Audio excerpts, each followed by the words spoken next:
Hi అండి, అందరికీ welcome back to my channel life of money Satish vlogs. అందరూ ఎలా ఉన్నారండి? నేనైతే చాలా బాగున్నానండి. మీరు కూడా బాగున్నారు అనుకుంటున్నాను. ఈరోజు మన వీడియో వచ్చేసి ఏంటో తెలుసా, క్లాస్ 10 అండి. సారీ అండి, మళ్ళీ నేను అలా సారీ చెప్తూనే ఉంటున్నాను. ఎందుకంటే క్లాసెస్ అస్సలు నేను పోస్ట్ చేయడానికి అయితే అవ్వట్లేదు అనమాట. ఇంకా మొన్న అయితే 2 వీడియోస్ ఒకసారి పోస్ట్ చేసేసాను. పెద్దగా వెళ్ళలేదనుకోండి, చూడడానికి అయితే ట్రై చేయండి. అండ్ ఇంకొకటి, ఈరోజు అయితే దర్దోజీతో అయితే నేర్చుకుందాము. ఇప్పటి వరకు చెప్పిన క్లాసెస్ అన్నీ కూడా మీకు నీట్గా మంచి ఫినిషింగ్ వచ్చే వరకు కూడా చాలా నీట్గా అయితే చేయడానికి అయితే ట్రై చేయండి. అంటే మగ్గ వర్క్ టచ్ ఉన్న వాళ్ళు అయితే కనుక ఇంకొంచెం ప్రాక్టీస్ చేస్తే మీకు నీట్ ఫినిషింగ్ అనేది వచ్చేస్తుందండి. అండ్ ఇప్పుడు వచ్చేసరికి మనం ఇవాళ క్లాసులో దర్దోజీ వర్క్ ఎలా చేయాలి అనేది అయితే నేర్చుకుందాము. అస్సలు స్కిప్ చేయకుండా చూడండి, ఫుల్గా చూడండి. ఫుల్గా చూస్తేనే మీకు అర్థమవుతుంది. మన వీడియో నచ్చితే కనుక ప్లీజ్ సబ్స్క్రైబ్ చేసుకోండి, అలానే ఒక లైక్ చేయండి. ఇప్పుడు నా ఛానల్ని మంచిగా ఫాలో అయ్యే వాళ్ళు, అంటే వర్క్స్ అవి చూసే వాళ్ళు చాలామంది ఉన్నారండి. ప్రతి ఒక్కరు లైక్ చేశారనుకోండి, ఇంకా రాని వాళ్ళకి ఇంకా షేర్ అవుతుంది కదా అని నా ఉద్దేశం అనమాట. నచ్చితే ప్లీజ్ సబ్స్క్రైబ్ చేసుకోండి. ఇంక వీడియోలోకి అయితే వెళ్ళిపోదాము. ఫస్ట్ అయితే ఇప్పుడు మనకు ఒక కామెంట్ అయితే వచ్చిందండి.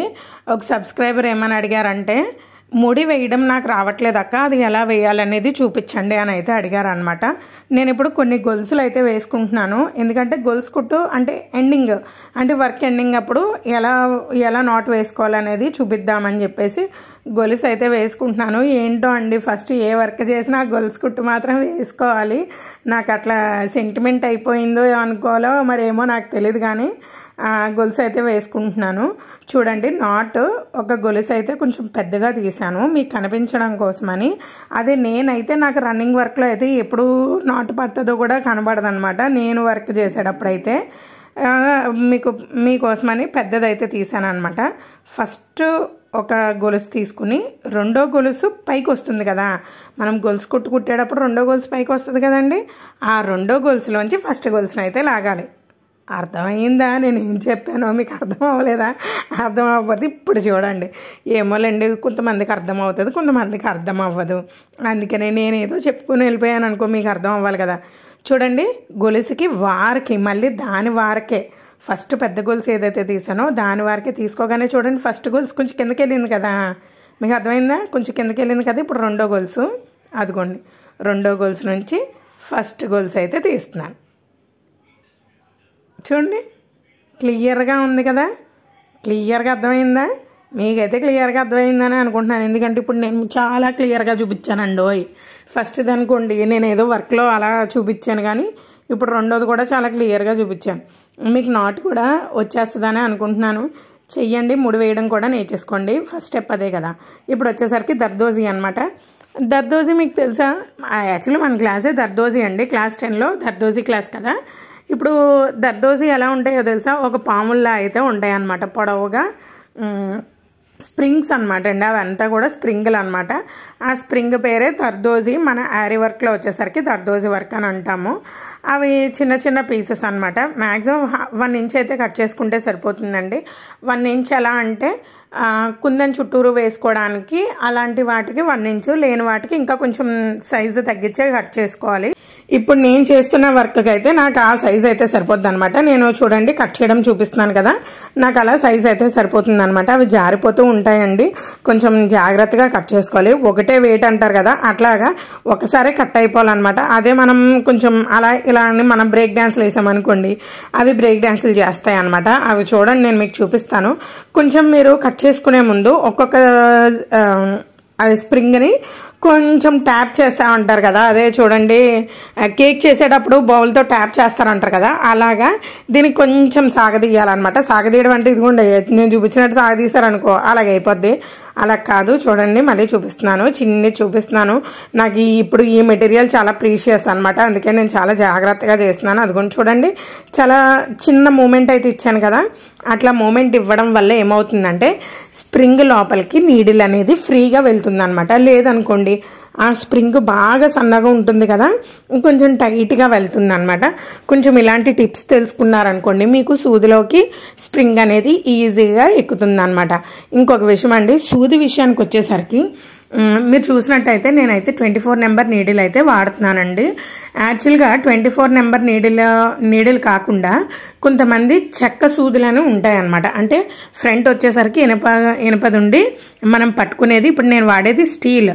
ఇనుప సూది ఎలా అంటే ఎదర ఇనుములా ఉండి వెనకాల వచ్చేసరికి చెక్క ఉంటుంది అనమాట. దాన్ని చెక్క నీడిల్ అని అంటారు. ఇంకొకటి ఐరన్ నీడిల్. అలా 2 నీడిల్స్ అయితే ఉంటాయి. మనం అయితే స్టీల్ నీడిల్ అయితే యూజ్ చేస్తున్నాం. ఒకటండి, ఈ వర్కే కాదు ఏ వర్క్ అయినా కొంతమంది ఏంటో తెలుసా, చెక్క నీడిల్తో గొలుసు కుట్లు కూడా వేసేసుకుంటారు. కొంతమంది అదే చెక్క నీడిల్తో పూస కూడా వేసేస్తారు. కొంతమంది ఇనుప సూదితో గొలుసు కుట్టు వేసేసుకుంటారు. మళ్ళీ అదే నీడిల్తో పూస కుట్టు కూడా వేసేసుకుంటారు. కానీ మనకు అలా కాదు కదా. బేసిక్ నేర్చుకునే వాళ్ళకి ఆ 14 నెంబర్ 24 నెంబర్ నీడిల్ ఉండాలి.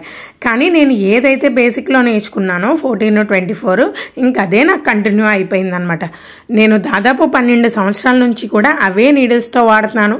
ఒకవేళ హుక్ ఇరిగిపోయినా కొత్త నీడిల్ తెచ్చుకుంటాను. కొత్త నీడిల్లో ఫ్రంట్ వచ్చేసరికి కొంచెం ఎల్లోయిష్గా అయితే ఉంటుంది. నేను వర్క్ చేసే కొద్దీ నార్మల్ అయిపోద్ది అనమాట. ఇప్పుడు చూడండి, మీకు దర్దోసి క్లియర్గా వేయడానికి, అంటే ఆల్రెడీ నేను ముందు వేసాను కానీ ఇప్పుడు నేను మీకు క్లియర్గా చూపించడానికి అయితే చూపిస్తున్నాను. చూడండి దర్దోసి. మీరు కొంచెం వెనక్కి మాత్రం లాక్కండి. వెనక్కి బ్యాక్ అస్సలు రావద్దు, ఫ్రంట్కే వెళ్ళాలన్నమాట.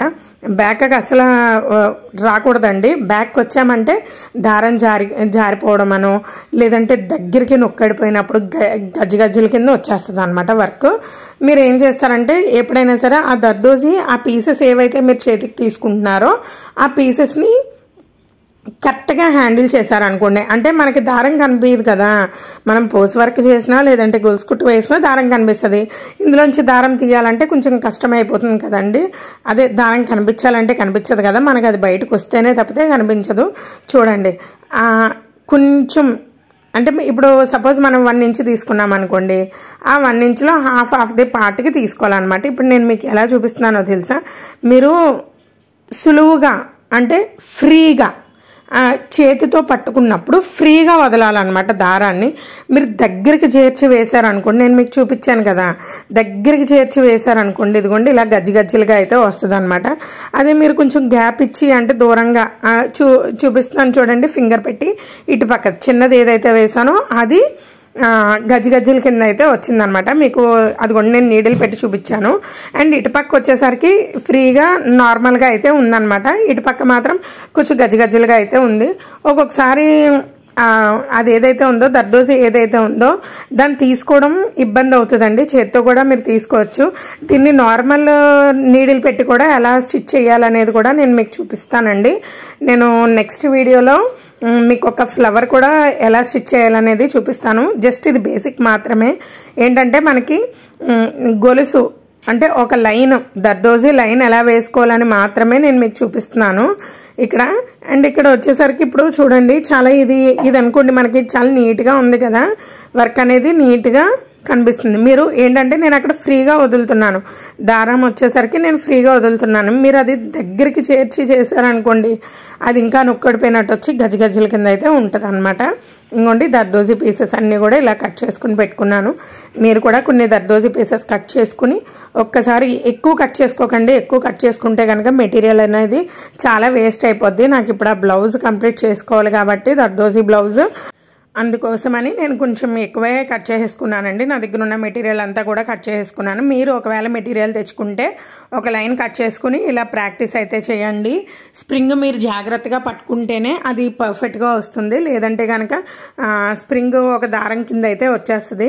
ఒకటండి, దర్దోసి వర్క్ వల్ల మనకి లాభాలు ఏంటి అంటే కనుక మనకు కొంచెం అమౌంట్ అనేది ఎక్కువ ఇస్తారండి. ఇప్పుడు నేను చేసిన బ్లౌజ్లో మిస్టేక్ ఏంటంటే అమౌంట్ అనేది నేను చూసుకోకుండా చెప్పడం వల్ల నాకు అమౌంట్ అయితే మాత్రం చాలా లాస్ అండి. నేను ఆల్రెడీ వేరే ఒకళ్ళని అడిగాను, తీరా చూస్తే వాళ్ళైతే 8,000 వరకు చెప్పారు. అయినా సరే నేను పట్టించుకోకుండా అందులో హాఫ్ అమౌంట్కి మాత్రమే చేస్తున్నాను అనమాట. నాకైతే చాలా లాస్ అండి. 2000 మెటీరియల్ వర్కే అయిపోయిందనమాట. ఇంకా తప్పదు కదా, అన్నమాట తప్పకూడదని చెప్పేసి నేను ఇంకా బ్లౌజ్ అయితే కంటిన్యూ చేస్తున్నాను. మీరు ఈ దర్దోసి వర్క్ని మాత్రం చాలా నీట్గా ఫినిషింగ్ చేసుకుంటే కనుక కుందన్స్ చుట్టూరు కూడా మంచిగా వస్తుందండి. నేను నెక్స్ట్ వీడియోలో మాత్రం ఇదిగోండి ఫ్లవర్స్, ఇగోండి బ్లౌజ్ అయితే ఇలా చేస్తున్నాను అనమాట. ఇలాంటి ఫ్లవర్స్ ఎలా కుట్టాలి అనేది నేను ఇక్కడ థ్రెడ్ అండ్ దర్దోసి 2 వాడాను.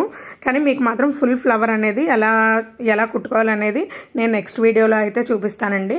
మీకు ఒకవేళ నచ్చితే కనుక ప్లీజ్ సబ్స్క్రైబ్ చేసుకోండి. అలానే ఒక లైక్ మాత్రం ఇచ్చుకోండి. అలానే నేను ఎక్స్ప్లెయిన్ చేయడం ఎలా ఉంది అనేది మీరు నాకు కామెంట్ చేసి అయితే చెప్పండి. మర్చిపోకండి, ప్రాక్టీస్ చేయండి. ప్రాక్టీస్ చేస్తేనే వస్తుంది, ప్రాక్టీస్ చేయకపోతే అస్సలకి రాదు. మంచిగా ప్రాక్టీస్ చేయండి. మీ బ్లౌజ్ మీరే చేసుకుంటారు కదా.